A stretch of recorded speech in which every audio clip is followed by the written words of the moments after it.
very quickly to Jeremiah 29. Jeremiah 29, I want to read from verse 10 to 11.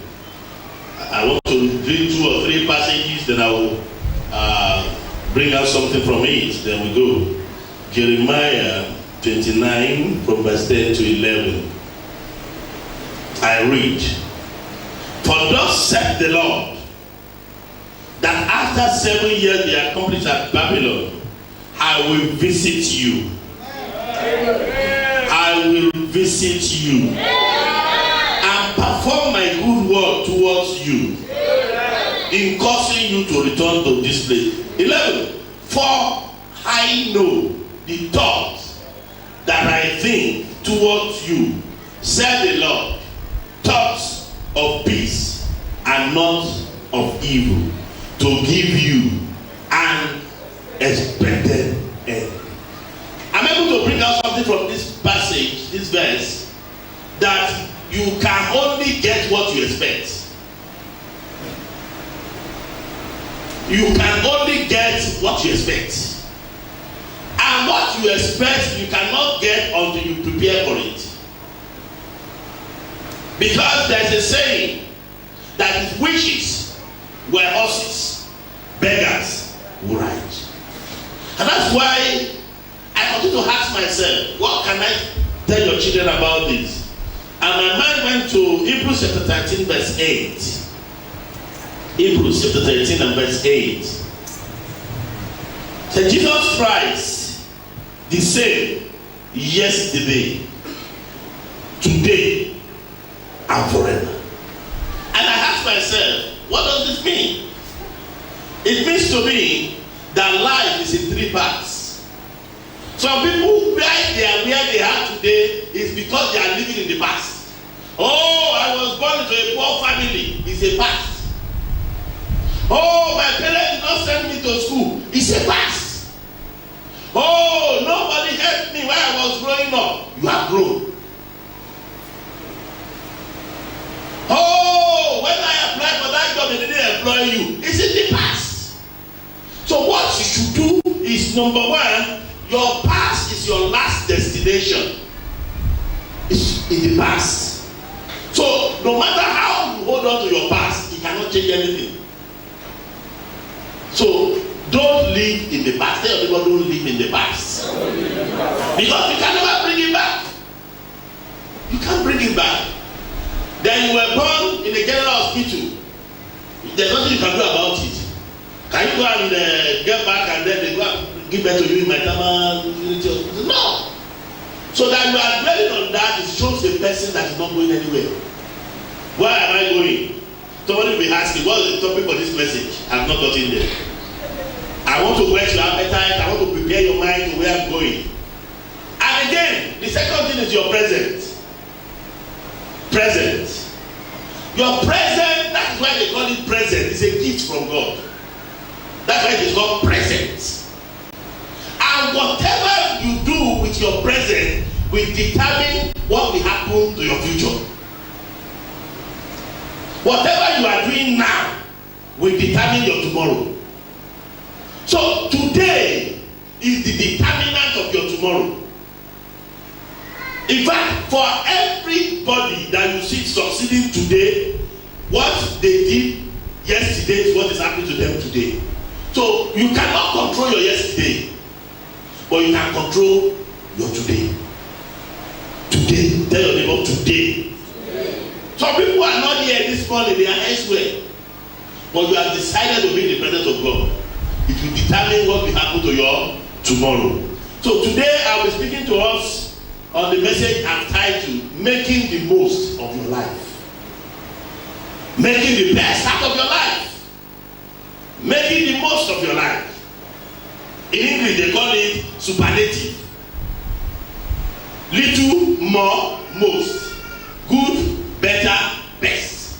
Let me tell you, somebody once said that out of 20 people, you are the best, you scored 30%. Although that you are the best among those 20, but that's not your best. Because there is 70%, there is 80%, there is 90%. So even if you are in a class of so many, in the land of the blind people, one-eyed man is the king. That you are operating where you are is not your best. Your best is yet to come. Tell your neighbor, your best is yet to come. Until you manifest your best, you have not done what God wants you to do. Praise the name of the Lord. Hallelujah. And how do you manifest this best? How do you make the most of your life? I read my Bible, Psalms 90 verse 12. Psalms 90 and verse 12. I read my Bible. I can tell you that nobody is not around today. And it's a very great error in this church. Because Sam is not around. And that's why. That's the problem. Because I have not seen a single Bible verse. She said, "Well, you have seen, I was not looking up."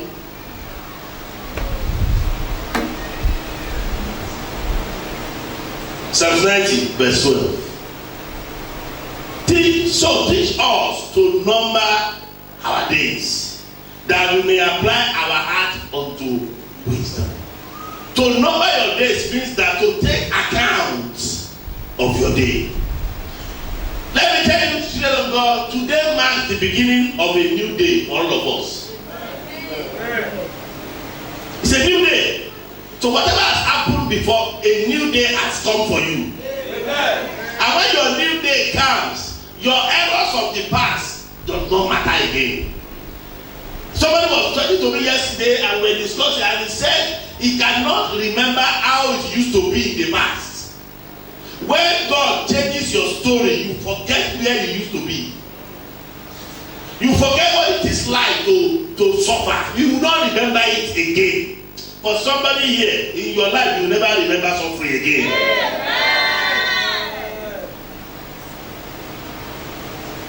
The appearance of today is a reminder that there is what? There is hope for you. Báwo tí kú, iṣẹ́ ò tán. If you are not dead, you are not finished. Until you are dead, that is where your case is what? Is closed. That is why, because you are still living, there is still hope for you. Don't lose hope. Somebody will say, if I have tried from January till November, let us just round up. Let me tell you, it doesn't matter what has happened from January till now. What God will do for you in the remaining days of this year will surpass that one. The question is, what is life itself? Because somebody will say, "Oh, life has been unfair to me. Life is not fair to me." Why? What is life? What is life? Life is a gift from God. So we must appreciate it. And we must value it as a precious possession. It's a gift. Genesis chapter 2 and verse 7. Genesis chapter 2 and verse 7. Are we there? Genesis is the first book of the Bible. For those who forget. And the Lord God formed man. Yes. Of the dust of the ground. And breathed into his nostrils the breath of life. Yes. And man became a living soul. And man became a living soul. Life itself is a gift from God. Because the Lord God formed man of the dust. Ordinarily, we would have been like dust. But He just gave us a gift of life. That is why when some of you are praying, we want to thank God for the gift of life. Because it's a gift. Not everybody lives. Some people lived yesterday, they are not around today. Because God made you to live in this morning is because He has something for you. If you are finished, God will allow you to have been finished. That's why I want to encourage you this morning that because you are living, your story is about to change. Because you are here this morning, there is about to be a turnaround in your destiny. Somebody don't understand what I'm talking about. I'm talking about that because you are in this service this morning. I say your story will change for better. Life is a race, and we are called to run it. as a vapor. You know vapor? That appearance for a little time and then vanishes. That is why you see some people yesterday, you cannot see them again. One of the great men I respect so much, Dr. Miles, when the man speaks, when he talks about purpose, I never believe that the man can die.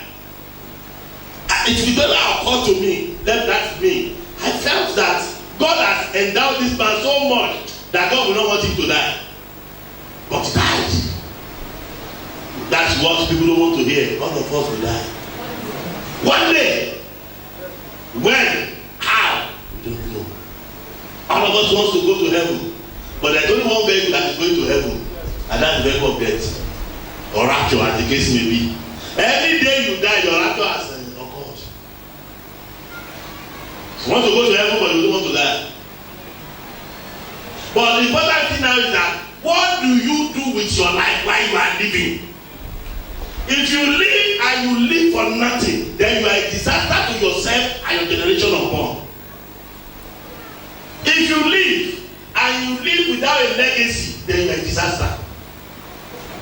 Some people live, some people die 2 years after they forget them totally, they never mention their name again. Some people are dead 25, 30, 50 years.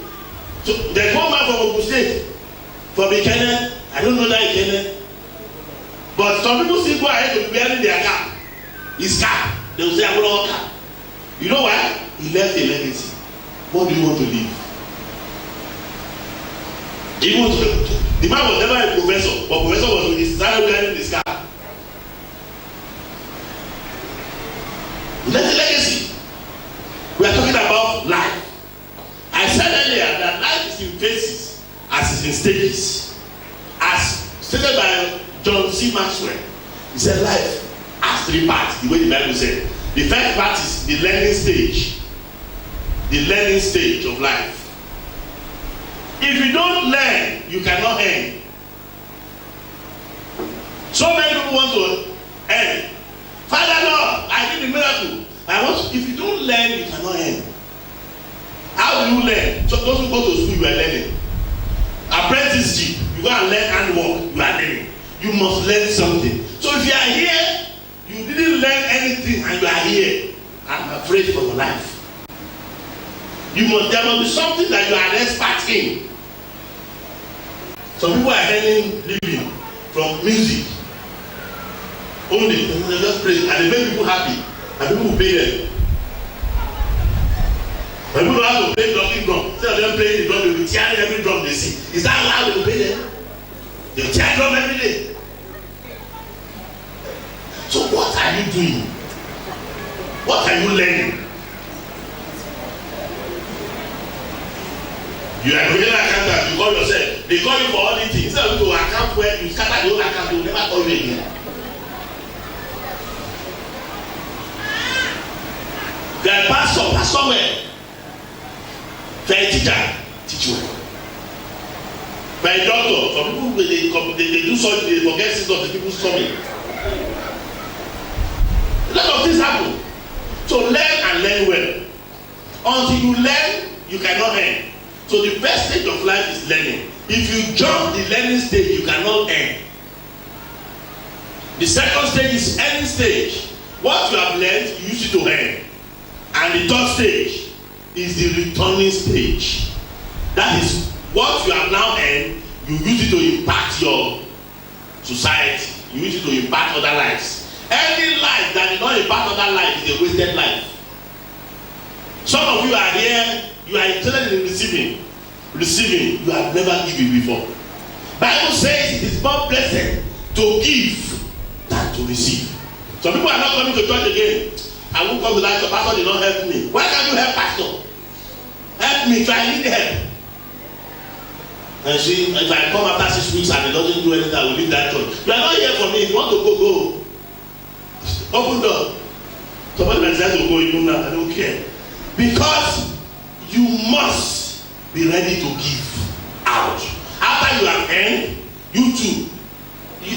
Your problem solution is with somebody, and somebody's problem solution is with you. Until you solve somebody's problem, nobody can solve your own problem. No matter how little. You need 100,000. Somebody needs 1,000. Give that person 1,000 so that you can receive 100,000. But some of you are here, what you want is just to receive and to receive all the time. So you must return. And until you return back, you cannot leave any legacy. Praise the name of the Lord. Most of the time, people live their life recklessly. And then find themselves doing what they should be doing in the morning. In the morning, they are doing it in the night of their lives.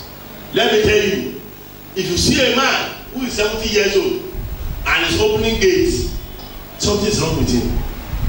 And they will not call him Baba Gate Man. It will not be. What was he doing in the morning? So if you are not careful and don't plan your life, you might end up doing that thing that man is doing. And I say, Baba, what's happening? Let's open the gates. So, and then when they run people, they say, that is not just fair to me. I've seen people who are well done, who are panel beaters, and they have built houses. So, what you do for a living does not determine what you can do, how you can prosper. It's how well you manage what you do. So, everybody will not do white collar job. I've seen whether send children to school, to university. 5 children, all of them are graduated. 2 went abroad to study. A welder. And I've seen somebody who is working in the bank, who is working in the oil sector, and cannot train a single child. So it's not about what you heard that matter. It's about how you channel what you heard. Praise the name of the Lord. This is not what we like to hear in church, but of course I must tell you. What we like to hear in church are the miraculous abracadabras. It's very interesting, but at the time, we must get you to the basics so that you're not deceived. Praise the Lord. So I will give you something to go away with, and I will call it start. Start. Tell your neighbor start. Again? So S-T-A-R-T. That is start. So that you will not forget, each of the words will mean something. S is the first word. That is, stop making excuses. Stop making what? Excuses. When you see a man who tells you reason why he cannot succeed, he's a failure already. I hate excuses. Come to me and you see, as I was now coming, there was now this, there was no transport. The failures we make excuses.